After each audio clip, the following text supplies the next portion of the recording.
We are growing greatness this year. Here is a picture of an artist named Vincent van Gogh who loved to create things that grow, sunflowers. Look at his beautiful sunflower paintings. Today, we are going to make a sunflower still life drawing and also show important facts about ourselves in the process. Let's make a still life sunflower masterpiece today. To get started on our drawing, this idea sheet is going to help you. We are going to use this to find facts about ourselves and use that to figure out what's going to go in our drawing. So things like our favorite food, if we have pets, how we get home, and lots of other facts. So let me get started just to show you an example. First, you're going to pick a vase for your flowers based on your favorite food. So taco, pizza, ice cream, cookies. If these are not your favorite foods, then I want you just to pick your favorite vase. How about that? I like to start my vase from the middle or a little bit up from the middle or a little bit up, and we want to make sure our paper is turned vertical, not horizontal, but vertical. So from the middle or a little bit above the middle. We don't want to start from the bottom. And you can draw this with a pencil or marker or a crayon or anything from your bucket. I like to leave the top of my vase open, and I can close it later because I want to fill it with flowers. So try to leave your vase open. And then we just want to draw the vase. And then if your favorite food is pizza, you would draw the zigzag line on your vase. And of course, you can add more zigzag lines than Miss Dalmy has on her idea sheet. For example, like this, if you have more room. Of course, you can make little changes like that because this is going to be unique just like you. Pets, if you have a dog, cat, turtle, or fish, you would choose the flower that goes with that animal. If you do not have any of these pets, then just pick one that you would like to have. Okay, I'm drawing the turtle flower, and I can draw my flower here, here, here. I can make it bigger or smaller. I'm going to show you tricks on how to fit all the flowers in, even if you don't have room. And of course, the petals are going to be unique, just like you. So it is okay if they don't look exactly like the one on the paper, and I fit some little extra petals in some places that I think needs something there. Okay, and then your way home, if you ride home in a car, bus, walk, or go to extended day, you will pick the one that is correct for you. I'm going to draw the car one, and it's got some crisscross lines in the pollen. Okay, again, I can make it bigger, smaller. I could do it next to this flower or above it. If it's gonna run into the flower, I'm gonna tell you what to do on how to make it look like it's overlapping. So if I'm gonna draw a petal, it's gonna bump into that one, and this flower has similar petals as that one.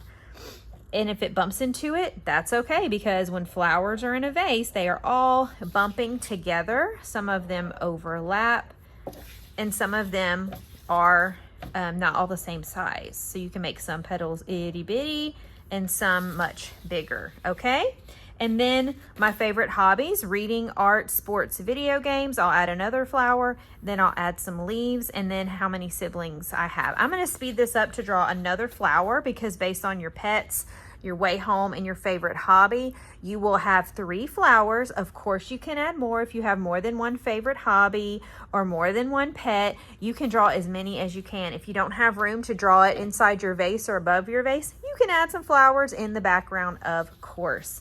And if these are not true for you, your favorite hobbies, if these are not your favorite hobbies, like I said, pick a hobby that you would like to try and draw that flower, or just draw your favorite flower. Same thing with favorite color. If these are not your favorite colors, just pick a leaf that you like. If you, these are gonna match everyone's siblings. If you have 0 siblings, you would draw this leaf. If you have 1 sibling, 1 brother or sister, you would draw this leaf. 2 brothers or sisters, and then if you have 3 or more. So everybody should be picking one of these leaves, okay?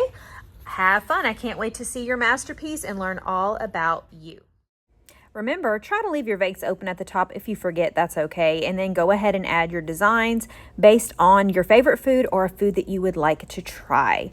Remember that when you're drawing your flowers, it's okay to start wherever you want. And then if you don't have a lot of room for other flowers, remember you can draw them smaller. You can draw them bumping into each other or like they're hiding behind each other or the petals are hiding. You can even draw flowers on the side of your vase like they're falling out of the vase, or maybe the wind blew them out of the vase, because flowers are very unique. They can be hiding behind each other. They can be falling. The wind blows their petals away. So it's okay if you're not making them all in the vase or all perfect. No one's perfect, and neither are flowers. So please make it unique, and mistakes are okay. We are trying our best and growing as artists. I can't wait to see how these come out. They're going to be so amazing. You can use a pencil to start your drawing or a marker or anything in your bucket.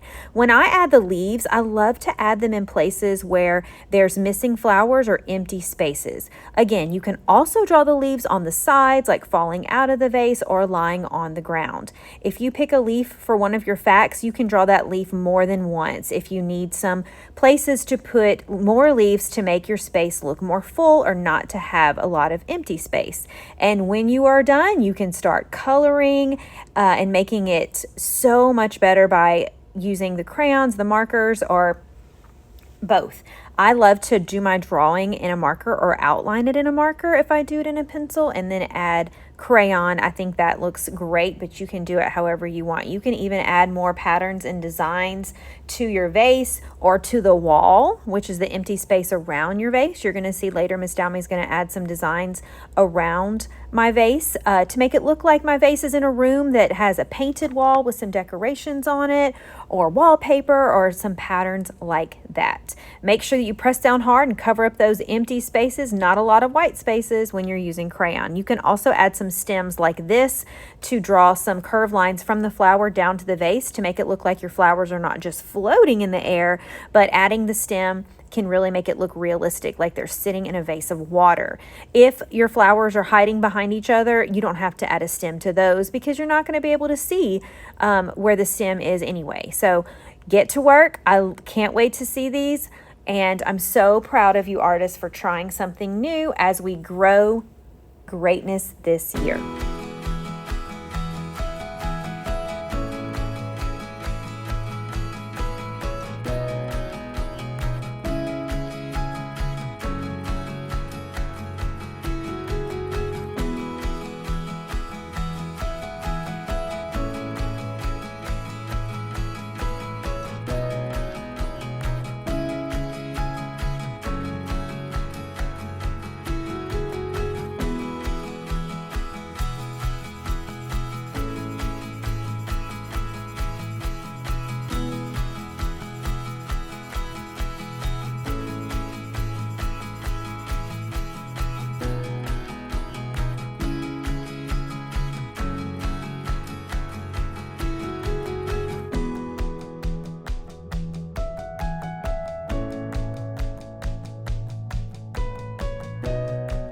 As always, don't forget to write your first and your last name on the back.